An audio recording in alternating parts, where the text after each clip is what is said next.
장례식 순서 그 예문이 들어가 있고 92쪽. 92쪽? 한번 거기 좀 봐보시죠.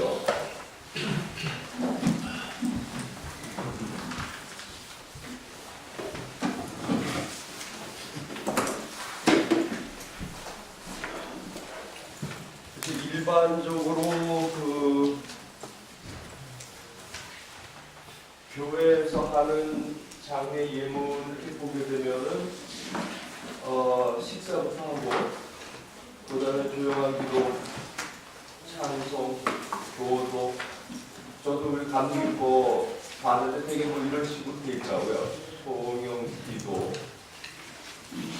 성동 봉도, 조가 양옆 속에 말씀 공부, 달리는 말씀, 찬송 뭐 이렇게 돼 있어요. 그런데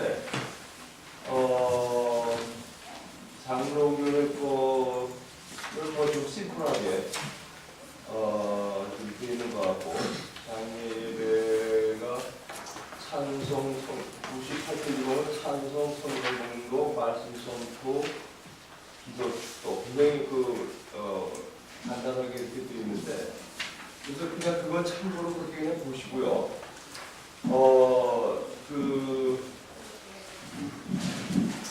제가 말씀드렸던 것처럼 이 전날 저녁 한 7시가 대개 이제 그 퇴근하고 좀 서둘러서 올 수 있는 그런 시간이어서 7시부터 8시 사이에 이렇게 고별 예배하는 거를 기준으로 그렇게 한다고 가정을 했을 경우에 그 고별 예배 순서를 어떻게 짤 것인가. 그러니까 발인 예배는 시간이 해보니까 요즘 거의 화장이더라고요. 거의 화장을 하니까 아침이 엄청 바빠요. 이번에 제가 지난 주일날 아침에 발인을 했는데 뭐 거기 그 용인 화장터에 그 시간이 있다 보니까 그냥 뭐 식구들이 뭐 날르고 막 정신없는 그런 상태에서 발인을 하는데 그냥 20분 앉아 보다가 빨리 끝내질 않으면은 이게 뭐 도저히 할 수가 없어서, 그리고 너무 어수선해요. 그러니까 이게 고인을 보내는 그 발인 예배는 진짜 출발하기 직전에 짧은 예배를 할 수밖에 없고, 그래서 제 제안은 둘째 날 저녁에 고별 예배를 하면 좋겠다. 그리고 이제 그냥 제가 사용했던 거를 한번 보세요. 그 프린트물 그 보면 순서에 나와 있는데, 이 케이스를 제가 이제 케이스 스타디니까 워크샵을 위한 기초 자료라고 보시고, 이 돌아가신 분은 그 거기 계신 분들 가족들도 잘 모르고 있던 비밀이 하나 있었어요. 그게 뭐냐면 초등학교 3학년 중퇴였어요. 그런데 그거를 이 외가 쪽에서는 잘 모르고 친구들도 모르고 그러고서 평생을 소가리를 하면서 이제 살아오셨는데, 이분이 국내에서 안 살고 외국에서 사신 거예요. 홍덕기 교수님의 장모님이라고 그랬는데 평생을 거의 외국에서 사셨고, 그리고 외가 쪽의 친구들도 다 해외에 계셨고, 그리고 남동생 하나 있는데 국내에 살고 있었고, 그런데 거기서 살다가 7여차 왔다 해서 돌아가셨다고 제가 말씀드렸나 모르겠네요. 7여차 들어왔다가 돌아가신 거예요. 그러니까 문상을 사람이 없어. 그리고 가서 보니까 첫날 저녁 같이 지냈는데 5손가락 한 짝 그냥 가족들끼리만 있는 거야. 그래서 야, 이게 너무 이렇게 쓸쓸하고, 이분을 어떻게 좀 보내드리면 좋을까. 또 홍 교수님 교인이기도 하지만 저도 안식년 갔을 때 1년 같이 지내서 아주 친분이 있었고, 같이 식사도 여러 번 했던 그런 분이고, 그래서 제 마음속에 쓸쓸하지만은 그러면 가족들끼리 정말 오붓하게 이분을 한번 보내드려보자. 그래서 정말 최선을 다해서 이분을 한번 보내드려보자. 그러고서는 그 아이디어 하나만 가지고서 그럼 어떻게 짤까? 이거는 어디도 없잖아요, 그죠? 그냥 어떻게 보내드릴까 하는 이 생각 하나에 잘 보내자, 잘 보내드리자. 그 생각 하나 갖고 처음 시작을 어떻게 했냐면은 장로님 좋아하는 찬송가가 뭐예요? 이 돌아가신 분. 그랬더니 이제 캄캄한 밤하고 오늘나온 구세주예요. 오케이, 그러면은 일단 아무 생각하지 말고 찬송을 부르시자. 그래서 이제 두 개의 찬송가를 골라가고 인터넷에서 그거를 빼가지고 순서에 넣도록 그렇게 하자. 그렇게 했고, 그리고 이분을 위해서 정말 마음으로 기도해 줄 수 있는 분이 누구냐? 그랬더니 40일 동안 백투에덴 힐링센터 요양원, 거기에서 이분을 지성으로 가졌던 그 양일권 박사라고 있는데 그분이 속초에 계신 분이에요. 그분이 기도해주면 더 이상 바랄 게 없다고 동생이 그러더라고요. 한번 연락을 해봐라. 혹시 오실 수 있는지. 연락했는데 기꺼이 오게 되는 거예요. 속초에서 용인을. 그래갖고도 그분이 오셨어요. 그리고 그런 순서에 이게 뭐 남들도 특별히 없고 그냥 가족들이니까 그럼 가족들이 순서 하나씩을 맡아갖고서 준비를 좀 해보자. 그래서 온 가족이 이모부가 됐든 큰아버지가 됐든 이게 젊은 애들도 좀 참여하고 큰 어른들도 참여하고 그래서 그러면 성경은 조카가 읽어라. 그래서 이제 조카가 이제 조카 기말을 하면서 성경 공부도 듣고 그리고 양력 소개하는 거를 그래도 아우가 제일 잘할 테니까 양력 소개를 하되 몇 년 며칠 뭐 어디에서 태어나다 뭐 언제 군인대가다 언제 이민 가다 이거 하지 말고 아우가 제일 잘하니까 스토리텔링 하듯이 우리 형님의 살아온 그 과정을 그냥 가족들 다른 사람 없지 않냐 우리 가족들끼리 있으니까 우리 형님이 살아온 과정을 우리 가족들끼리 쉐어한다고 생각하고 스토리텔링 형식으로 한번 준비를 해봐라.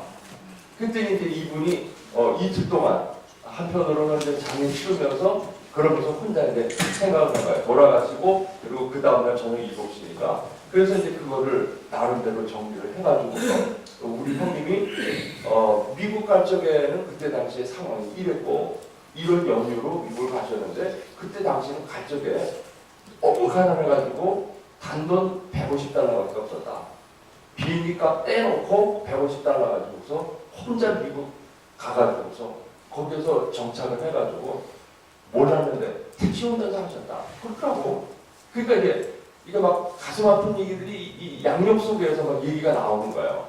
그러고서 그 양력 소개를 아우가 해줬고 그리고 조카가 있는데 그 외대 한국 사는 아이니까 이 외대에 무슨 연구원도 있다고 아주 젊은 아이예요. 그래서 너 이거 동영상을 할 줄 아냐? 그랬더니 할 줄 안 돼요. 그러면 너는 큰아버지 사진 식구들한테 핸드폰에 있는 거 다 꺼내라. 미국서 왔으니까 없잖아 아무것도 자료가. 그러니까 그 식구들 있는 사람들 다 얘기해가지고 핸드폰 달라고 그래갖고 그 사진 있잖아 그 갤러리 거기 있는 거 다 뽑아갖고 그래가지고서 사진 이렇게 봐서 네가 생각할 때 큰아빠를 이렇게 잘 표현하고 있을 수 있는 중요한 순간들을 대충 이렇게 시간 순서로 해가지고 50장을 뽑아라. 그렇게 하고 5분을 넘지 않도록 해가지고 거기에다가 음악을 입히고 앞에 대충 이렇게 이거는 꼭 아니었지만 대충 앞에 이렇게 비스름하게 해서 살아남으신 큰엄마한테 네가 평생에 최고의 선물 드린다고 생각하고 그리고서 사진자를 만들어봐. 얼마나 잘 있는지 몰라요. 그래갖고 그냥 그 음악도 정말 좋은 음악을 깔아가지고서 그래가지고서는 그 영상을 만들어가지고 그걸 띄웠는데 하여간 그 영상을 띄워놓고서는 그 77세의 남편을 잃고서는 정말 그 NK 주사 맞고서는 뭐 살아난다고 그러다가 당일날 아침까지 밥 잘 먹고 그리고 미국 돌아가는 거 일정 다 잡다가 한 2시간 이내 돌아가신 거예요. 폐렴으로 갑자기 기가 막힌 거지.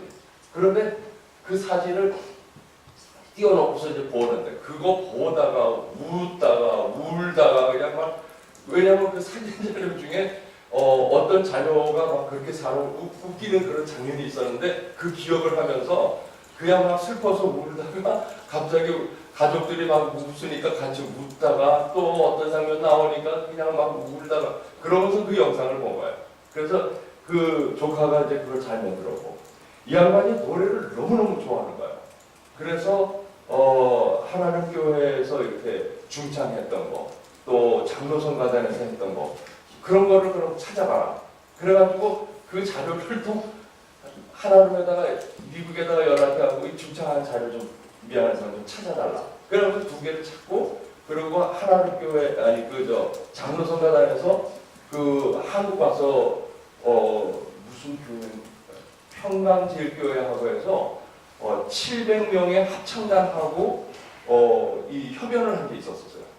그래서 그건 굉장히 중요한 기록이니까 그것도 좀 찾아라.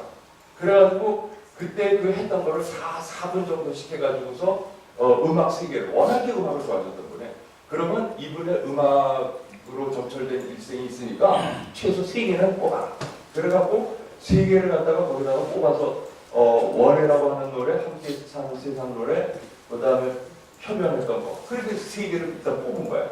그렇게 하고 하나님교회 담임 목사님이 미국으로 들어가고서 한 4일 만에 돌아가신 거예요. 한국에 계속 한 2개월인가를 있다가. 그러니 금방 또 나올 수도 없잖아요. 그래서 그러면 홍명수 교수님한테 전화해가지고 담임 목사님 10분짜리 동영상 찍어서 장로님께 보내는 메시지를 보내달라. 그러니까 알았어.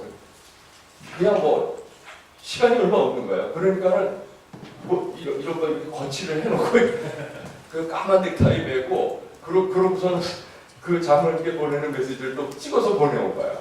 그래서 그거 10분짜리 거기다 집어넣고 그리고 아시는 것처럼 이제 저는 돌아가신 그때부터 가가지고서 장로님 얘기 다 채집을 해가지고서 한 3시간 남짓했어요. 그날. 그래서 뭐 부분 다 들었죠. 계속. 그래갖고 밤에 한 9시부터 10시부터 시작해서 1시까지 했나? 그러니까 한 3시간 해서 채집해가지고 집에 가서 이제 거의 밤을 샜죠.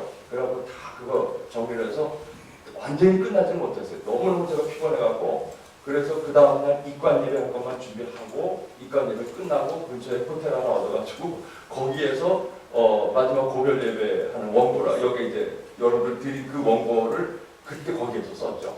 그리고서는 가장 잘 아는 지인 중에서 여기 올 수 있는 사람 누가 있냐 그랬더니 초등학교 3학년밖에 안 했다고 그랬잖아요. 그런데 이분이 뉴욕의 택시 운전사 택시 드라이버를 하고 그리고 나중에 종로서적으로 운영을 해갖고 한국의 종로서적하고 연결을 지어서 책방을 크게 했대요. 근데 그게 한때 굉장히 잘 됐답니다. 그래가지고서 그 어려운 사람이 그거 잘 됐으면 뭐 좀 자기를 챙겨야 되는데 그때 민주화 운동 바람이 불었잖아요. 그래가지고서 김대중 대통령 오면은 왜 해외에 김대중 대통령 오면 한국 사람들이 거기에서 호텔 잡아주고 식사 대접하고 다 그거 하잖아요. 이 양반이 뉴욕에서 그걸 했대요. 참 특이한 사람이에요. 그래가지고 그때에 이재정 신부하고 인연이 됐대. 그 민주화 운동 때문에. 아 그래요? 그리고 신경화 선생님하고 신경화 감독하고 초등학교 때 강화초등학교 친구래. 그래? 그러면은 내가 신경화 선생님 전화번호를 쓰니까 내가 연락을 하마. 그리고 이재정 선생님도 뭐 학교에 자주 오니까 내가 좀 연락을 하마. 그랬더니 신경화 선생님은 강화에 사시는데 차편 때문에 7시에 그거 하면 끝나고 못 간대. 그래서 앞에 와서 문상하고 앉았다 가겠다. 오케이 그렇게 하고 대신 나하고 인터뷰를 해라. 초등학교 때 그 경험을 가지고 어떤 사람이었는지 나한테 얘기해달라. 그렇게 부탁을 했고 이재정 선생님은 저녁 7시에 오겠다고 그러더라고요. 그러면 선생님 미안하지만은 이 외로운 집안이 아시니까 여기서 화 하나 보였다가 부탁을 해놓고 그러고서 저녁에 와서 한 3분에서 5분 이내로 당신이 경험한 민주화 운동을 하면서 뉴욕에서 만났던 이 김가일이라는 사람이 어떤 사람이었는지 자식들이 있고 아내가 있고 가족들이 있으니까 모른다 이 사람 잘. 그렇지 않냐? 바깥에서 일어나니까 모르니까 이 아빠가 이 이모부가 이 큰아빠가 무슨 일을 하고 댕겼는지, 돈을 어디다가 바깥에다가 이렇게 뭐 뿌리고 돌아댕겼는지를 다시 입으로 좀 얘기해라. 그러니까 오케이, 그건 자기가 얘기하겠다. 그래가지고서는 얘기가 됐고 이 양반이 월남전 참전을 했대. 그게 또 삶의 중요한 한몫 아니야. 그래서 그러면 그 월남전 참전용사 중에서 친구가 있냐? 그랬더니 삼총사가 있대. 그러니까 이제 내가 물어보니까 다 기억을 하는 거야. 그 작은 아빠가. 그러니까 그 친동생이. 그러면 당신 연락처를 찾아서 수송을 해라. 그래갖고 그 삼총사한테 연락이 다 가지고 그 중에 한 명한테 부탁을 했는데 세 명에게 그냥 부탁을 하라고 그래서 세 명 중에 대표 선수 한 명이 대표로 월남전 때 있었던 얘기를 해라. 그래서 뭐 아무도 모르는 거지. 월남전 때에 이 친구가 거기에서 만난 전우들이 어떤 사람으로 이해하고 있는지 모르잖아. 그러니까 당신 그 작은 아빠가 연락해가지고 부탁을 해라. 그때 오케이 한 거야, 그것도. 그래가지고 이게 사실 순서 짧게 꺼덕지가 없는 사람이었던 거예요. 그러니까 내가 왜 이 얘기를 하냐면, 그 대단한 사람이어서 이런 거 나온 거라고 생각하지 말아는 주셨어요. 그러니까 어떤 마음을 갖고 내가 어떻게 모실까 하는 생각이 이 순서를 결국은 만들어냈더라고요. 그러니까 나도 깜짝 놀랐어. 이 순서 맨으로 남이 보면은 이거 뭐 거기 국자급에 해당되는 식순인가 그렇잖아. 처음 보면 그렇다고. 야 이거 뭐 대단한 인물이니까 이렇게 하지. 우리 동네 할머니 그냥 아무도 없는데 그 사람한테까지 이렇게 할 수 있겠나? 그렇진 않아요. 그러니까 꼭 순서를 이렇게 짜야 되는 것도 아닌 거고 그냥 하다 보니까 이렇게 됐다는 걸 내가 좀 설명드리는 것 뿐이에요. 그래갖고서 그 친구 이명배라는 사람이 거기에 이제 그 회고하는 데 들어오게 되고 그리고 이제 한성수 목사님이 뉴욕에서 이 저기 종로 소속할 적에 한성수 목사님 감리교도 알잖아. 최승정 목사님 전임자 아니야. 한성수 목사님이 또 거기 뉴욕 있을 적에 종로 소속에 책사를 갖다가 알았대. 그래가지고 이 양반하고 얼마나 지금 가깝게 지내는지 이 집만 가면은 이 집에서 시바스 리가 한 명을 딱 갖다 놓대. 그러면은 그 집에다가 이제 그 붓하고 벼가 이 양반이 어렸을 적에 사서상으로 뛴 사람이에요. 한학을. 서울대 물리학과 나왔고 한성수 목사가 피상한 사람이에요. 그래가지고서 지금도 한번을 줄줄줄줄 외요. 그리고 붓을 잡으면은 그냥 원본 없이 그냥 붓 딱 잡으면은 글을 써요. 그냥 축축축축축 써요. 그래가지고서는 그 집에 시바스 한 병하고 붓글씨하고 바꾸는 거예요. 결국 그 집 가면은 뭐 이렇게 하다가 붓글씨 써주고서를 밤새 시바스 한 병을 막 이 얘기를 하시더라고. 그래요. 그러면은 한성수 목사님한테 김준호 선생님한테 부탁을 했지. 미안하지만 바쁘니까 거기다가 연락 좀 해가지고 그 장로님 보내면서 뭘 좀 할 수 있는지 좀. 이미 왔대. 돌아가신 소식을 내가 이제 그 카톡으로다가 이렇게 했는데 봤는지 안 봤는지 그랬는데 봤더라고. 그래갖고 이미 이 장로님한테 보내는 메시지를 이렇게 한 페이지 조금 더 되게 해가지고 이미 써서 보냈대. 그래서 그걸 보내달라고. 그러면서 그러면 미안하지만 형님 한성수 목사님 그 글을 읽을 사람은 형님밖에 없어. 둘이 또 그렇게 제가 그렇게 형님하고 하듯이 둘이 또 그렇게 형님하고 하거든. 그럼 형님이 한성수 목사님 걸 대신 읽어. 몇 번 이렇게 보고 그러고서 형님이 읽어. 그래갖고 그게 들어온 거야. 그러고서는 조가 있는데 그 친구 중에 트럼펫 부는 사람이 있다는 얘기를 지나가는 얘기처럼 하다가 그러더라고. 그래서 그래요? 그러면 우리 이거 보내면서 그 저 친구가 불러주는 트럼펫 한번 듣자. 친구도 좋아하지 않겠냐. 그래갖고서는 최선배, 이름 선배야. 그래서 그 사람한테 한번 연락해봐라. 그랬더니 기꺼이 하겠대. 당연히 하지. 그거는 또 기가 막힌 또 조가가 하나 생긴 거예요. 그래서 트럼펫 부는 사람이 뭐 들어왔는데 그 얘기 하더니 우리 집안에도 노래하는 분이 있는데 누가? 그랬더니 재수씨. 그러니까 그 김가일 장로님의 재수. 동생 하나밖에 없다 그랬는데 그 재수씨가 성악하는 사람이야. 그래? 그러면 재수도 참여해. 그러면 재수가 그 아주버님 위해서 마지막 가는 길에 노래 한 곡 좀 불러주면 어때? 그러니까 이게 좀 울어야 되겠는데 지금 눈이 벌건 상황인데 노래를 하라고 하니까 어떻게 노래를 해? 노래하다가 이제 터질 텐데. 근데 그래도 하겠다고. 오케이. 그래갖고서는 그 양반까지 해서 이 순서가 만들어진 거예요. 그렇게 하고 그거를 여기다가 하다 보니까 동영사, 찬양 1, 2, 뭐 말씀 1, 2, 3, 회고가 1, 2, 3, 조가도 1, 2, 뭐 이러고서는 순서가 짜진 거예요. 이거 보니까 이제 다 해놓고 이렇게 보니까 어이구 2시간 좀 기걸리겠네. 그런데 오는 사람이 그렇게 많지 않으니까 다 오는 사람들이 여기 다 참여한 거거든. 그래서 그러면 마음 느긋하게 둘째 날 저녁에 아예 저녁 7시에 고별 예배 한다고 지인들한테 다 연락을 해라. 그리고 문상 올 사람들은 이때 와라. 식구도 많지 않으니까 다 7시에 와라. 그랬더니 제가 세봤어. 45명이 어떻게 오더라고. 그러니까 공지를 하니까 그 시간에 맞춰서 사람들이 왔는데 썰렁한 이 집안에 45명이 앉아있는. 그러니 얼마나 그게 또 격려가 돼, 위로가 돼, 고별 예배.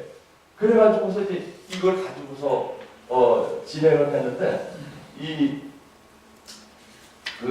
이걸 하면서 정말 하여간 울다가 웃다가 그리고 나와서 얘기하시는 분들이 얼마나 또 가슴 따뜻하게 얘기하는지 한성수 목사님 시바스리갈 얘기를 그냥 거기서 다 깔려버린 거야. 있었던 얘기를 자기하고 있었던 얘기를 거기다가 이렇게 하고 그러니까는 또 그게 들어오서 사람들이 막 웃기도 하고 또 친구들 얘기 이게 얼마나 가슴 따뜻한지 모를 거야. 그러니까는 이 고별 예배 자체가 저는 어제 그랬잖아요.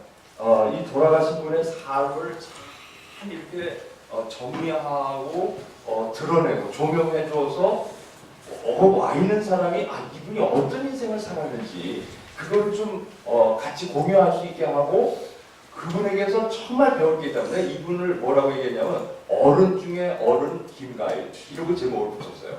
근데 이분이 어른으로 산다는 게 어떤 건지를 보여줬거든. 그래서 우리 시대는 어른이 없는 시대다. 그렇잖아요. 특히 감리교는 그래요. 그런데 교회로 봐도 그런데 정말 어른이 된다는 게 뭔지를 보여줬다. 그래서 거기에다 초점을 두고서는 이 전체를 이렇게 구성을 했는데 나중에 이제 끝나고 나서 그 가족들이 전부 저한테 카톡을 보내면서 하는 얘기가 이 조카들, 그러니까 아이들이 이 자기들은 윗사람들은 그래도 대충 아는데 그 밑에 아이들은 사실 큰아버지를 잘 모른다는 거예요.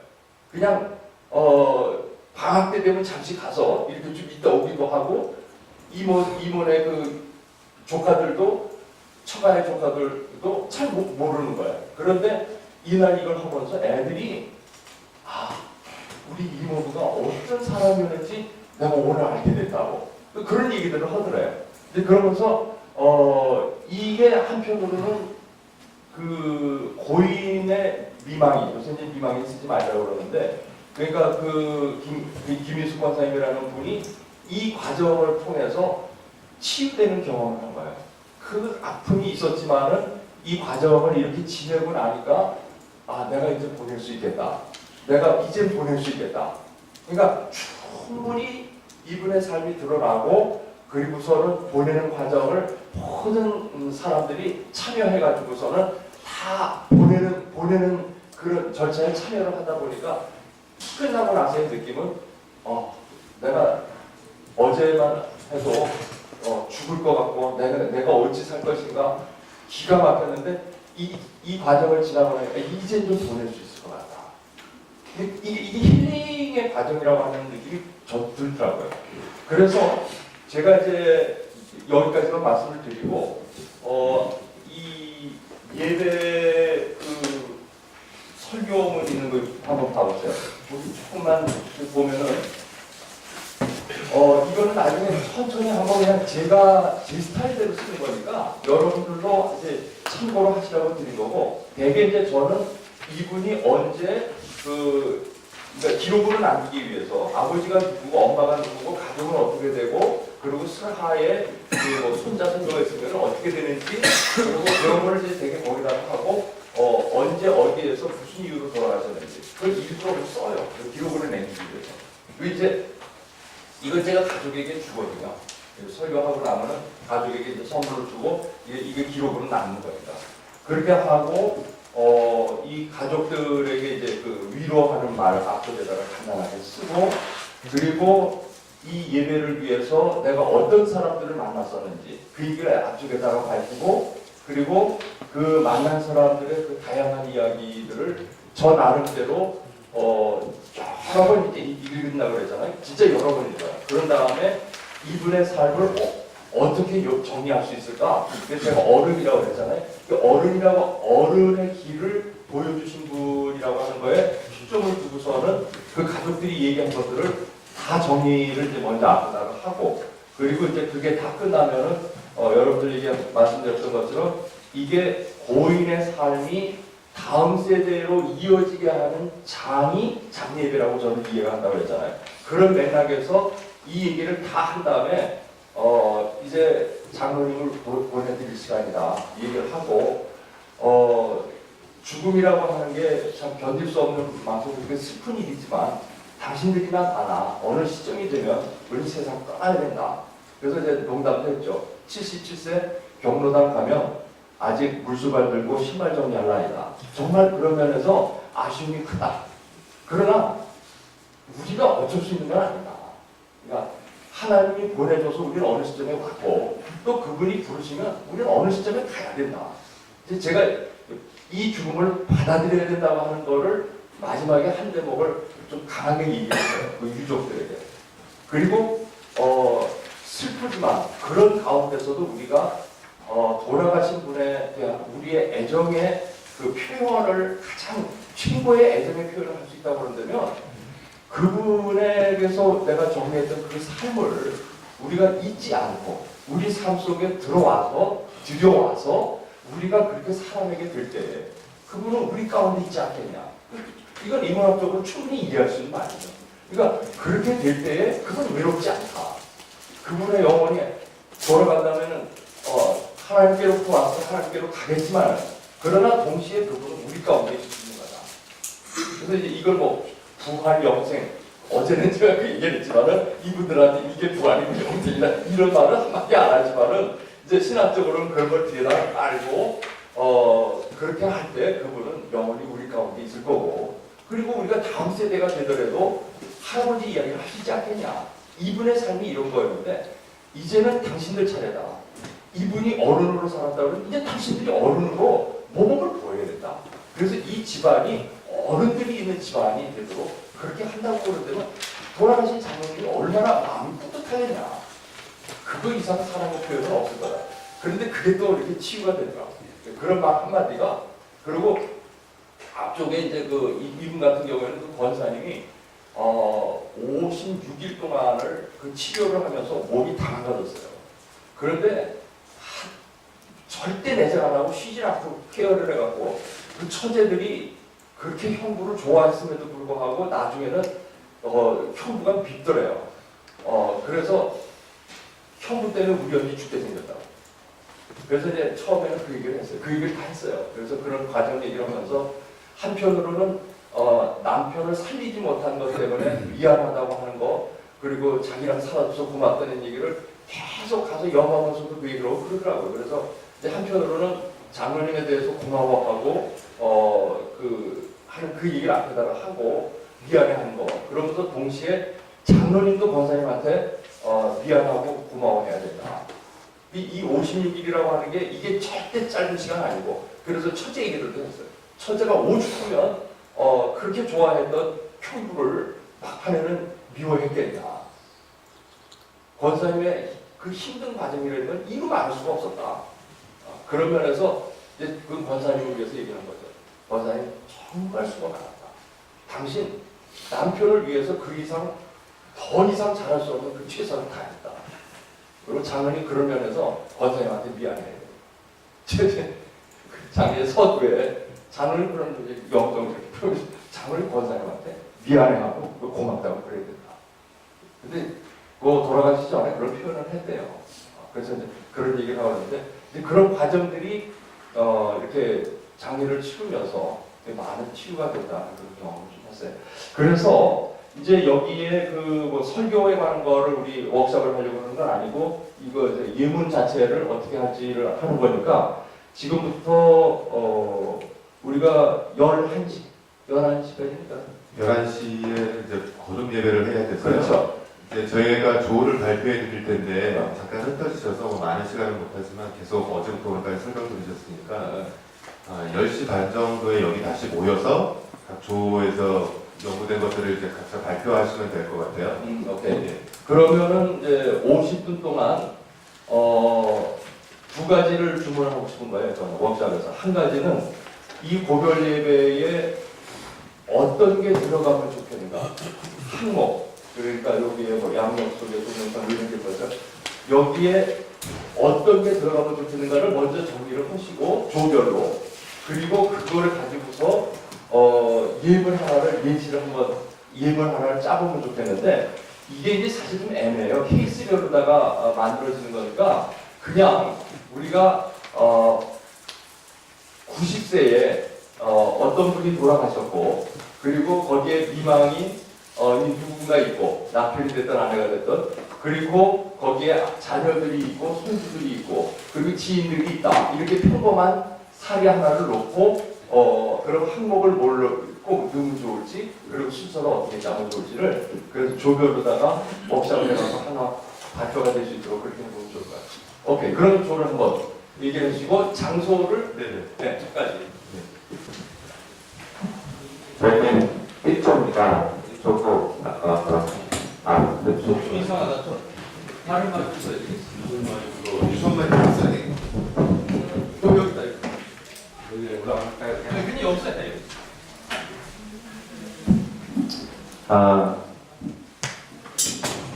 저희 1조는 특별히 우리 대상을 한 분을 정했습니다. 그래서 우리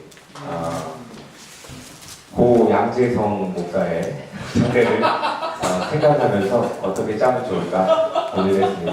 오래 사시라는 의미로 만수를 누리시고 돌아가신 우리 고 양재성 목사님의 장례 예배를 어떻게 지낼까 고민하다가 고인의 의사에 따라서 천국 환송 예배라는 단어를 쓰지 않기로 요구하셔서 빨리 보내는 느낌, 잊고 싶어하는 느낌이 있다고 그러셔서 그것을 그 단어를 빼기로 했습니다.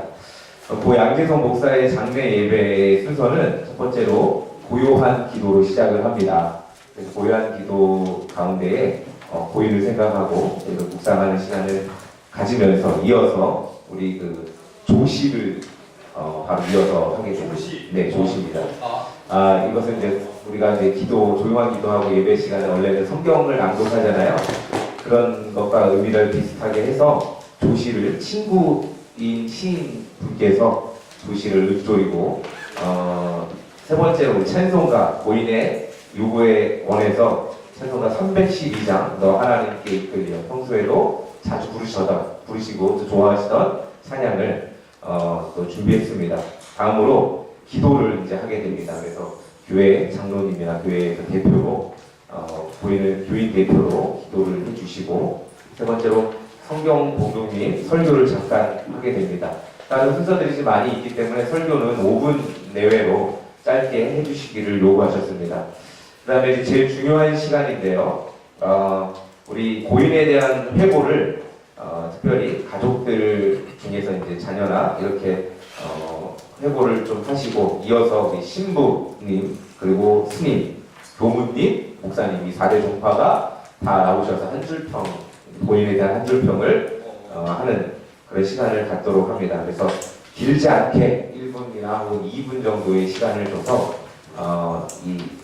지루하지 않도록 예배가 그렇게 이끌도록 이야기되었습니다. 그리고 바로 이어서 또 영상 시청을 하게 되는데요. 여기에는 특별히 자기가 장례식장에 오신 분들에 대해서 미리 이제 녹화시켜 놓은 자기 인사, 자기 장례에 대한 손님들에 대한 또 이 인사를 한 15분 정도나 짧게 해서 자기 인사를 미리 녹화시킨 것들을 틀어드리고, 특별히 영상 시청 이제 본인의 삶을 기념할 수 있게 영상 시청을 하나 만들어봤습니다. 그래서 제가 영상을 하나 준비했는데 고인이 나온 영상을 하나 한번 잠깐 홍보 영상이지만 보여드리도록 하겠습니다. 잘 건너하셨네. 이야. 네. 이거 아닙니다. 이거 아니고. 그러니까 이 케이스는 그렇게 그 다종교적 상황에서 일을 했기 때문에 그거 참 좋은 것 같아. 그러니까 이 케이스별로 달라지는 게 그런 거지. 그래서 4대 종파에서 한 사람씩 나와서 인사. 최근 폭우와 홍수, 성사, 폭염 등 기후 재난이 계속됩니다. 최근 기후난님과 생물의 멸종을 일으키는 기후변화는 야, 그 지금 산업발전에서 사용된 화석 연료에 의한 것으로 확인되고 있습니다. 이제 화석연료와 핵분열 에너지를 중심으로 한 에너지 시스템에서 그렇지. 재생에너지 시스템으로의 전환이 필요합니다. 기독교 대학 감리회는 창조세계의 청지기 서명을 회복하고 새로운 성공적인 조서가 통해 지난 2018년 4월 햇빛 발전소 협동조합을 창립해 태양광 발전 대중화에 앞장서고 있습니다. 고인이 많이 나오죠, 화면에. 보시면서 고인의 업적과 일들을 기억하시는 햇빛 발전소 협동조합은 교회와 가정의 태양광 발전소 설치와 관련, 환경 교육 사업과 에너지 빈곤층 자립 지원 사업 등을 펼칩니다. 발전소는 대표적인 녹색 에너지 생산 공장. 정관 구원을 위해 꼭 건설해야 할 녹색 에너지 공급을 그러므로 우리 모두 힘을 모아 펼쳐야 합니다. 감리 햇빛 발전소 1호기는 경기도 안산 화정교회에 설치됐습니다. 교회 건물 옥상에 설치된 햇빛 발전소 1호기는 3kW 소규모 발전소입니다. 앞으로 대규모 교회 옥상이나 이분이 원래 오시기로 됐는데 못 왔고 대신 수업비를 좀 보내주다 그랬는데 아직 도착했는데 이런 거 보여주고 그리고 또 실제로 해보니까 한 달에 계산한 7-8만 원 정도의 생산이 되고 그래서 교인들이 해놓고 나니까 반응이 좋아요.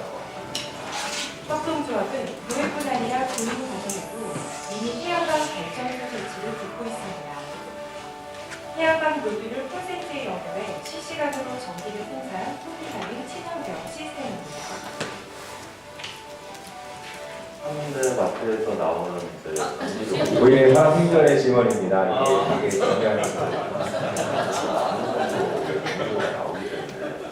실질적으로는 1년이면 자기가 투자 한 10만 원을 다 회수할 수 있는 것이고 현재 서울시에는 300W 급 미니 태양광 발전소가 5만 대가량 보급되어 있습니다.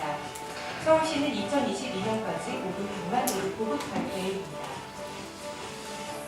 햇빛발전소 협동조합은 서울에너지공사와 햇빛 발전소 협동조합과 협약해 친환경적 에너지 생산을 위한 노력을 함께 펼쳐가고 있습니다. 이 밖에도 감리의 환경선교위원회와 서울연애 환경위원회, 기독교 환경운동연대, 서대문 녹색마을, 서울시 기후환경연대가 협력단체로 함께합니다. 모든 생명이 평화롭게 재수하시는 세상을 건설하고 끊어야 됩니다. 건강하고 이처럼 우리 고 양재성 목사님께서 마지막 일을 나와주시고 그냥 가셨어요. 그래서 남아있는 자들이 할 일이 참 많이 있다는 이런 영상입니다. 이어서 우리가 이제 찬송을 이제 하게 됩니다. 그래서 본인의 또 고인의 요구에 따라서 먼저 그의 나라와 의를 구하라. 이게 또 우리 예수 또 역사적 예수에도 관련돼서 우리 또 한번 생각해봐서 찬양을 불렀는데 그렇게 또 이렇게 찬양을 부르고 마지막으로 축도를 하고 우리 이 장례 예배를 마치게 됩니다. 간결하지만 좀 시간이 많이 걸릴 것 같습니다. 그래도 여러분 이 동영상 같은 경우는 아까 얘기했듯이 유가족들이 만들기에는 좀 바쁘고 이래서 주변의 지인들을 통해서 만드는 걸로 그렇게 이야기가 되었습니다. 예, 1조 이상으로 발표를 마치도록 하겠습니다.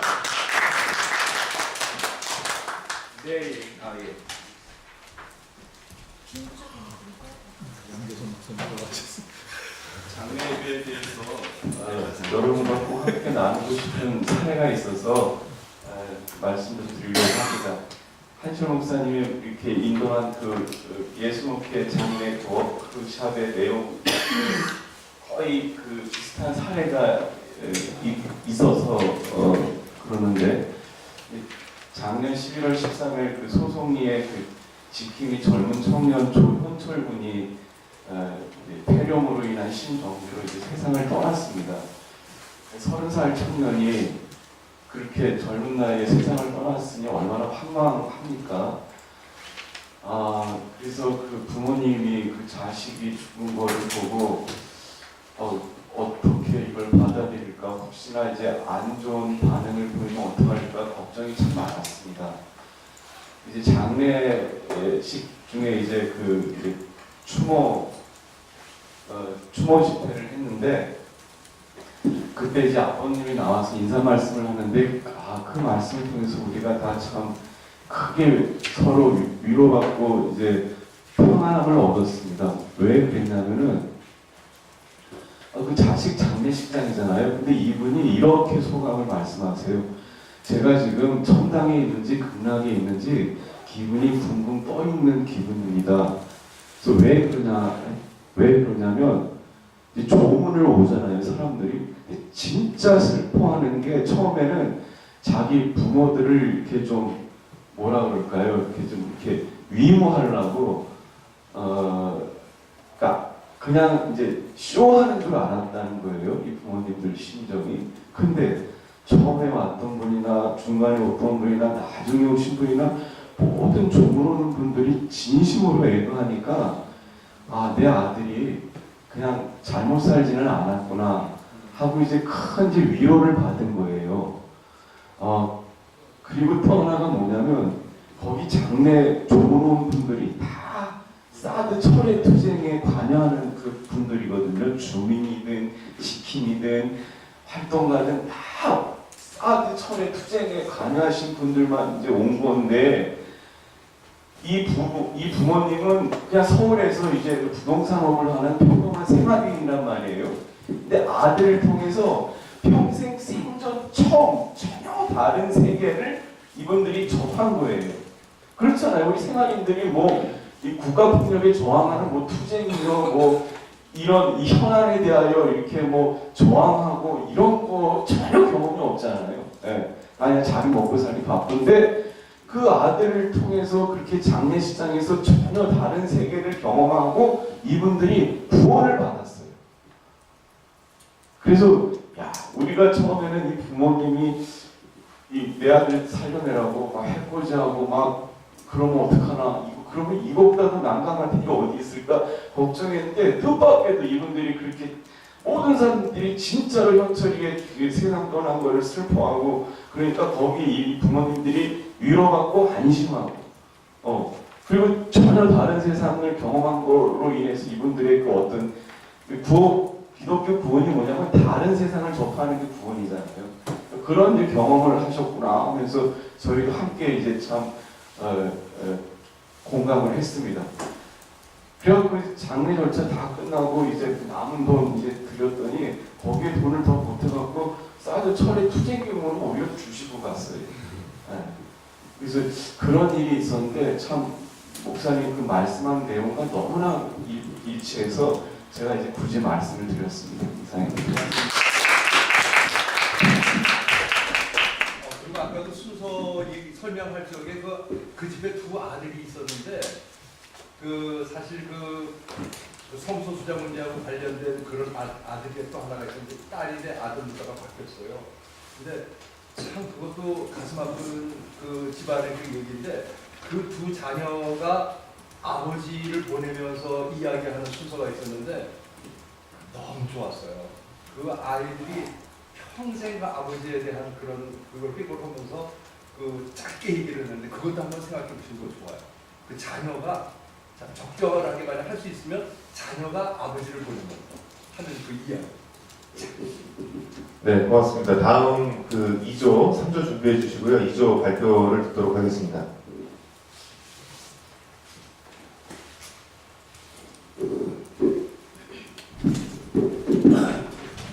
네, 안녕하세요. 2조 발표를 맡은 임지희라고 합니다.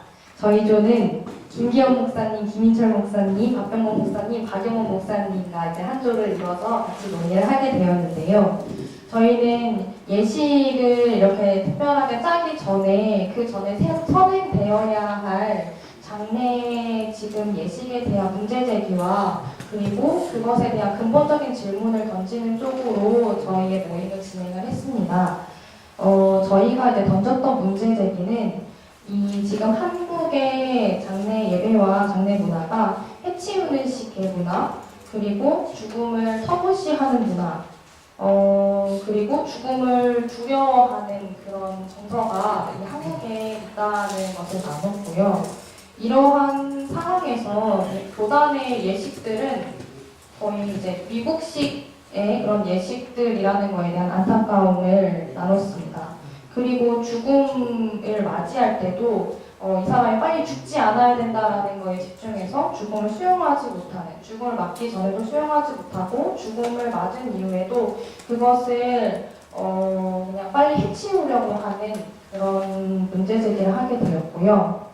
이러한 상황에서 중요하게 생각했으면 좋겠다라는 점을 세 가지를 꼽아보았습니다.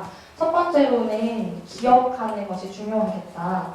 고인의 삶에 대해서 기억하고 애도하는 것이 첫 번째로 중요하고요. 그리고 두 번째로는 이 죽음을 맞이하면서 죽음으로부터의 삶의 의미를 기억을 하고 그리고 새로운 삶에 대한 기대까지 이끌어낼 수 있어야겠다라는 것을 두 번째로 생각했고요. 그리고 세 번째로는 고인과 함께한 사람들에 대한 그런 유족들, 고인들과 삶을 함께한 사람들에 대한 위로, 가족들과의 소통까지 해서 이 세 가지가 참 중요하겠다라고 나눴습니다. 그리고 마지막으로 저희 특별한 점이라고 생각이 되는데요. 이런 이제 장례의 예식을 새로 이제 고민을 하게 될 때에 장래의 큰 틀이라고 해야 될까요? 문화적인 부분에 대한 고민이 중요하겠다라는 생각을 나눴는데요. 먼저는 토착화 전통에서의 고민이 필요하겠다라고 해서 김인철 목사님께서 이런 꽃사녀 이런 전통적인 한국의 장례를 경험하셨던 이야기를 나눠주셨는데 꽃사녀를 이제 밤새 이제 꽃 하나하나를 이제 준비하면서 고인을 생각하는 그런 전통과 그리고 그 사녀를 낸 사람들은 새로운 신발을 꼭 신는데요. 새로운 곳으로 이제 간다라는 의미죠. 그런 것과 무슨 토관에 묻는 전통 그런 것까지 해서 우리나라에서 이어져 오는 그런 장례 문화가 있었을 텐데 그런 축적적인 의미를 다시 되새겨보는 것이 참 중요하겠다는 이야기를 나눴고요. 그리고 또 이제 가톨릭적인 전통에서 이제 곡을 이제 하는데 시편으로 이제 곡을 하는 게 이제 가톨릭에 있다고 하는데요. 그런 것도 우리가 주목해볼 필요가 있겠다라는 가톨릭에서 어떻게 적용하고 있나에 대한 그런 관심과 그리고 마지막으로는 또 떼제에서 이제 부르는 그런 찬송에 대한 이야기를 같이 하면서 이런 토착적이고 그리고 또 다른 우리 가톨릭에서 하고 있는 것들 그리고 또 나아가서 인류의 보편적인 장례 문화는 어떻게 할 수 있을까? 이미 이제 우리 세계화로 세계 곳곳에서 소통이 이루어지고 있는데 또 이렇게 변하는 세계 가운데에서 우리가 장례 문화를 어떻게 고민할 수 있을까에 대한 근본적인 질문과 또 넘나드는 문화에 대해서 이런저런 이야기 나누는 시간을 가졌습니다. 감사합니다.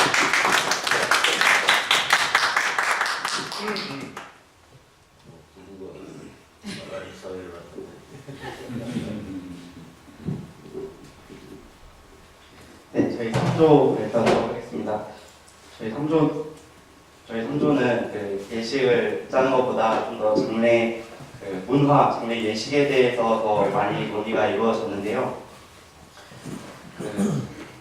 현재 지금 장례식에서 목회자가 장례식을 할 수 있는 일이 점점 더 줄어들고 있는 현실이 있고 또 이런 결혼과 장례와 같은 중요한 순간들이 상업에 많이 빼앗긴 현실들에 대해서 나누었습니다.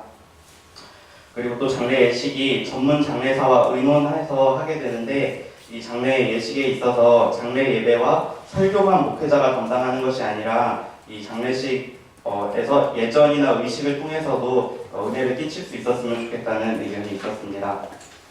또 이 장례식을 주체적으로 구성해서 이런 허례허식을 빼고 그 비용을 기부하는 방법도 있을 수 있다는 의견이 있었습니다. 그리고 앞주에서 그 토착적 장례 문화에 대해서 생각해보자는 의견을 주셨는데요. 저희도 그거에 대해서 생각을 했는데 특별히 저희는 수의를 입히고 이렇게 묶는 문화에 대해서 좀 얘기가 나왔었는데요. 그 문화가 어떤 일제의 잔재일 수 있는 그런 상황이기 때문에 그런 문화에 대해서 우리가 다시 생각해보고 그 다음에 가능하다면 평소에 즐겨 입으시던 옷 또는 한복과 같은 것들을 입을 수 있도록 하면 좋겠다는 의견이 있었습니다. 그리고 그 미국에서는 뷰잉 서비스라고 해서 고인의 관문을 열어놓아서 마지막 모습을 지인들이 다 볼 수 있게 하는 절차가 있다고 하는데요. 그런 방법에 대해서도 우리가 생각해 볼 수 있다고 나눴습니다. 또 우리가 이번 강연을 통해서 이 고별 예배에서 예식과 설교를 통해서 이 가족들에게 은혜를 끼칠 수 있는 방법이 매우 좋다는 의견이 있었고요. 또 오늘 우리가 워크숍을 통해서 이 배우는 것들 중에서 이 고별 예배를 그 장례식 당일에 할 수도 있지만은 돌아가신 후 40일 후에 하는 방법도 제안이 됐습니다. 그래서 당일에는 너무 정신이 없고 또 바쁠 수 있고 또 슬픔이 클 수 있기 때문에 장례식을 다 끝내고 40일 후에 가족, 지인, 교인들이 모여서 오늘 우리가 했던 그런 시간들을 따로 가져도 괜찮겠다는 의견이 있었습니다. 이상입니다.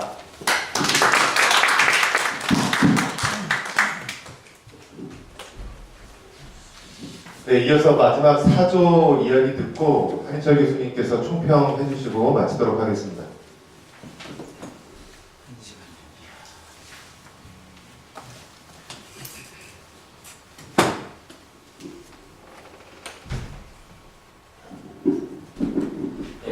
저희 사조인데 나올 리가 거의 다 나온 것 같은데요.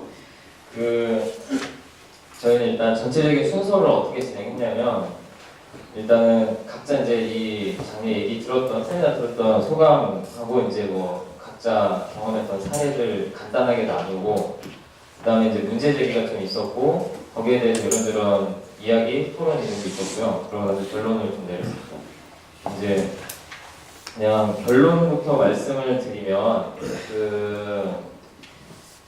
이제 보편교회 상황에서 우리가 장례 예문을 만드는 방법으로 역사적 예수 관점에 부활신앙을 어떻게 담기는 어렵지 않나 이런 쪽으로 결론을 내렸고요. 그래서 이제 좀 나왔던 논의들을 그냥 소개해드리는 정도로 하겠습니다.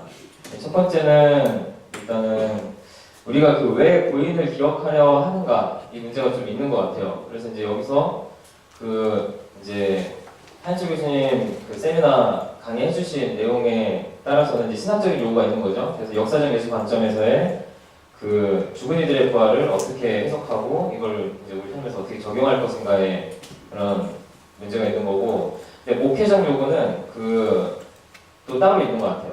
평신도들의 원하는 게 있는 거죠. 그래서 이제 제가 지금 성공회 쪽에 교회를 다니고 있는데 어떤 생각이 드냐면 관원상제를 치러주는, 그러니까 이제 교회가 마치 상조회사인 것처럼 다니시는 분들이 꽤 많구나 이런 걸 좀 많이 느꼈거든요. 이게 상당히 이제 문제가 있는 건데 이게 보니까 그러니까 이제 말하자면은 혈연 중심에 이어지는 그런 문제를 그동안은 이제 유교가 감당하고 있었던 게 간판이 그냥 성공회로 바뀐 거죠. 그런 분들이 상당히 많은 거예요. 그래서 이제 1년에 교회를 한 5번 오시는 분들이 계세요. 꽤 있어요, 꽤. 근데 이제 그분들이 5번이 언제냐면 부활절, 성탄절, 설날, 추석, 그리고 기일이에요.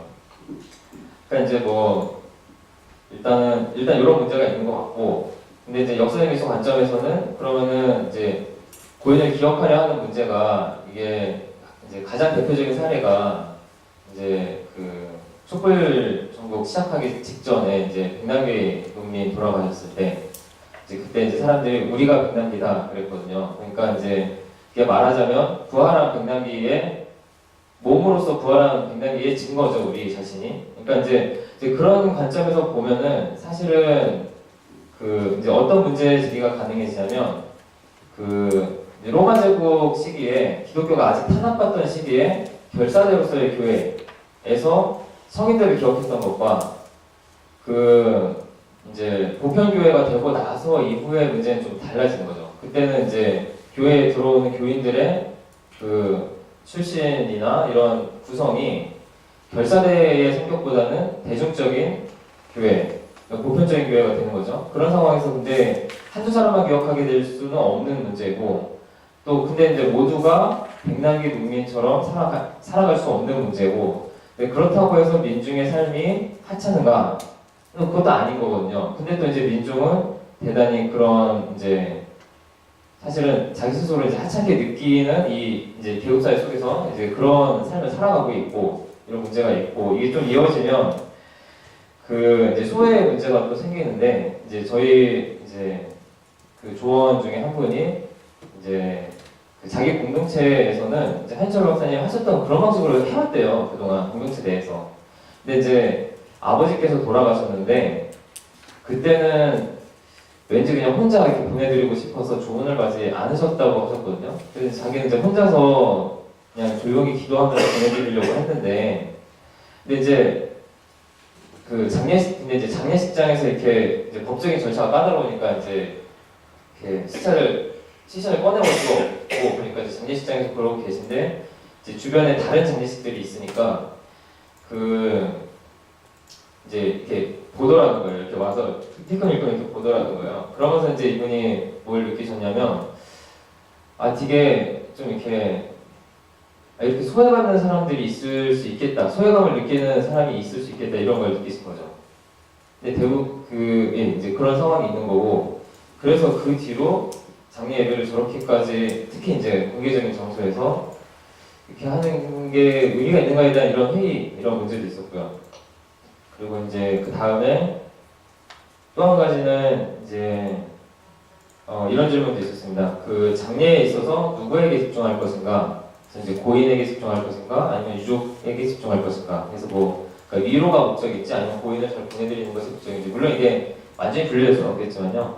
근데 이제 요 문제를 점점 우리가 깊이 파고들다 보면 이제 어떤 딜레마에 또 빠지게 되냐면요. 그 아까 이제 그 성공의 사례랑 같은 건데, 그 서비스업이 되는 거죠, 목회가. 그래서 이제 상조회사가 되는 거예요, 말하자면. 그런 문제. 그럼 그것이 과연 역사적 예술 관점에서, 물론 이제 유족들에 대한 위로, 이건 기본으로 깔고 들어가야 되는 건 사실이지만, 이제 거기에 너무 또 집중하게 되었을 때, 과연 이게 역사적 예술 관점에서 또 옳은가? 이런 문제가 또 있고요. 그리고 이제 이어서 결국 이제 이게 그 전례 문제랑 같은 이어지는데, 사회적 질서 해체를 위해서 그 예배 문화를 어떻게 만들 것인가, 이런 데에 대해서 좀 관심을 가지면 좋겠다, 이런 얘기가 좀 있었고요. 그리고 이제 좀 구분을 해서 이건 이제 정확한 표현은 저희가 합의된 건 아니지만 제가 이제 정리하면서 만들어낸 말인데, 그 보편교회가 있고 역사적 예술교회 이렇게 일단 나눠봤어요. 그래서 이제 역사적 예술교회, 그러니까 이거는 우리가 장례나 이런 거를, 물론 이제 100% 될 일은 없는데, 왜냐면 친인척으로 엮여 있는 게 많이 있으니까. 근데 이제 기본적으로 장례를 우리가 100% 다 준비를 할 수 있는 상황, 아이디어라는 상황을 가정했을 때, 이제 그걸 이제 역사적 예술교회에서의 장례라고 하면 이제 그 두 경우가 좀 다를 수 있는 것 같아요. 그래서 역사적 예술교회 상황에서 적용할 수 있는 거는 우리가 좀 전에 말씀드린 대로 그 사회적 질서 해체를 위한 이제 예배문화 이런 걸 한번 만들어보자라는 관점에서 한번 해볼 수는 있을 것 같고, 다른 한편으로 이제 보편교회에서는 어떻게 적용할 것인가? 그럼 어쨌든 그 성도들의 요구가 있는 거잖아요. 근데 그 사람은 어쨌든 평범한 민중이고, 그런데 이제 거기에 대해서 그 장례 예배만 예문을 어떻게 특별하게 고치는 문제보다는 차라리 그 평상시에 역사적 예술의 관점에서의 부활이 무엇인지, 몸의 부활이 무엇이고 죽은 이들의 부활이 무엇인지를 평상시에 충분히 이야기를 해두면, 사실 장례 문화는 그 돌아가신 분이 생전에 살아계시던 모습 그대로 우리가 같이 곁에 있어주면서 거기서 위로를 또 받는 거잖아요. 그러니까 이제 그런 게 없이 갑자기 장례 때만 갑자기 그 뭐 몸의 부활, 뭐 기억으로서의 부활 이런 얘기를 하면 이제 오히려 뜬금없고 그럴 수 있는 거죠. 그러니까 이제 평상시에 오히려 그런 설교를 하고 장례 예배 때도 연장선상에서 그렇게 하는 게 좋지 않겠냐, 이런 정도의 얘기가 있었고요. 그 첨언을 좀 하자면, 이제 이건 이제 제가 냈던 의견인데, 백남기 어르신 같은 분들이 계세요. 근데 그렇지 않은 분들이 또 계세요. 그리고 가정 같은 경우도 아마 가족들도 모르는 사람들은 있겠지만 가족이 깨어진 그런 경우도 많이 있고, 또 그러니까 쉽게 말해서 이제 사회학적으로 얘기하면 정상 가족이 아닌 가족이 더 많은 거죠. 그래서 사실 이제 처음에 뭐부터 사실 비판하고 들어갔었냐면 이제 한식 교수님이 처음에 이제 좀 실례되는 표현이긴 하지만 이게 90대에 뭐 이런 상황을 가정하시면서 이제 평범한 살이라고 말씀하셨는데 이제 처음에 평범하지 않다. 평범한 살이가 아니다. 처음에 이렇게 시작을 하고 들어왔어요, 저희 사실. 그래서 이제 좀 그런 점에서 봤을 때 저는 좀 그런 생각이 들었습니다. 지난 주일 성서정과 공문인데 성서정과 공문이 서신서 공문이 주문이들의 부활이었고 고린도전서 15장에 바울이 그래서 주문이들의 부활 또 그리스도의 부활 이런 얘기를 한 거죠. 그런 거였고 근데 이제 거기서는 이제 역사적 예수 관점에서의 부활 이게 충분히 도출이 가능하고 이제 막을 했기 때문에 그리고 근데 이제 복음서는 이제 팔복 그러니까 마태에 나오는 팔복에 대한 누가복음의 동양 구절이었거든요. 근데 이제 좀 그런 생각이 들었어요. 민중의 삶은 이제 그 중에 어떤 분들은 백남기 어르신처럼 살기 때문에 의미가 있기도 하지만 민중의 삶 자체가 수많은 역사로서의 의미가 있지 않는가 그런 생각이 좀 들었습니다. 그래서 이제 선한동 목사님이 말씀하셨는데 한해 사제의 관점에서 우리가 좀 풀어나가는 예문을 한번 만들어보는 것도 의미가 있지 않을까 이런 생각이 들었습니다. 이 정도로 마치겠습니다.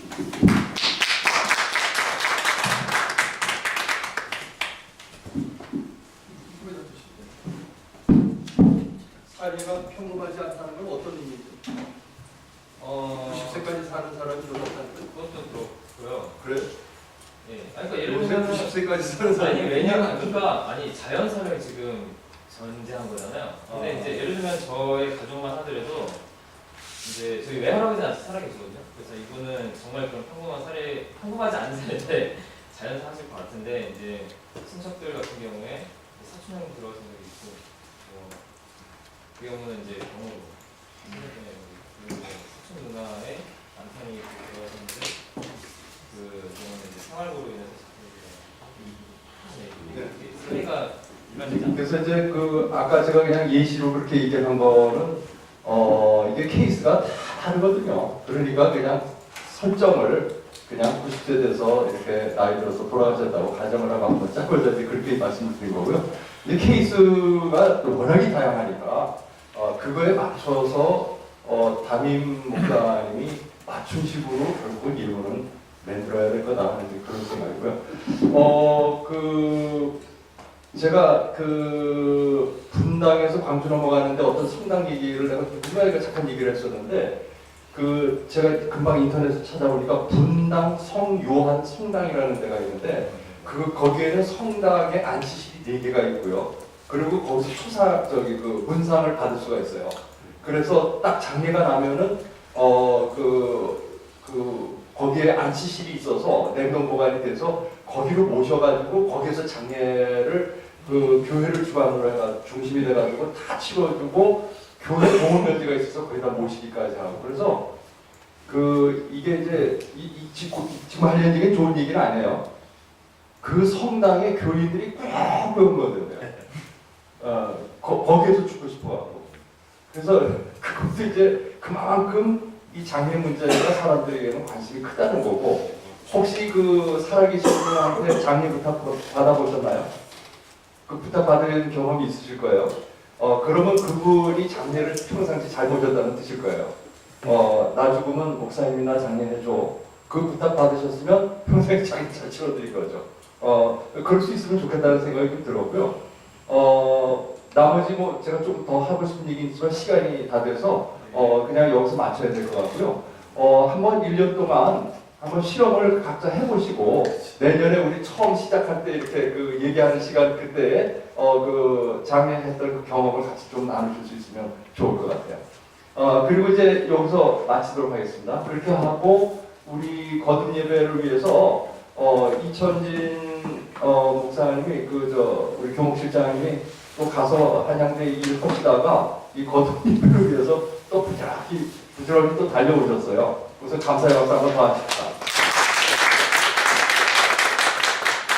거듭 예배